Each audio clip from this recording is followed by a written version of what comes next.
Ya, Assalamualaikum warahmatullahi wabarakatuh. Ya, bagi kawan-kawan Abang Aidil yang matang na di kampung, ya, kaji aja ayo guna orang sini, kena kolam renang oh. Ya, kolam renang Ya. untuk anak-anak, untuk ayah-ayah. Ya, Abang Aidil, hoja. Abang Aidil hoja, Abang Aidil, Kak Pia. Nak sini nak pelak ya.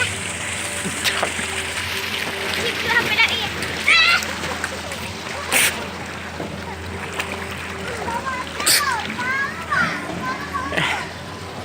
Ya, yang matang nak cepat dan saya karena kolam renang dan saya. Yang gelom jauh dan saya. Ya, antara kampung baru lewat kedai dan saya dengan Kurung Meriam. Ya, karena kolam renang ini na dua buah kolam, satu untuk anak-anak, satu untuk remaja dan akan ada sabotek. Ya, sabotek juga untuk dewasa ya yang sedang dipegot. Ya. Alhamdulillah cukup nyaman. Ia lebih dari ia betai ya. Ya, ia lebih karena dari ia betai langsung yang delay ya. Kan ia dari ia sanyo ya benar. Ya, orang libur insya-Allah ramai. Allahu Akbar.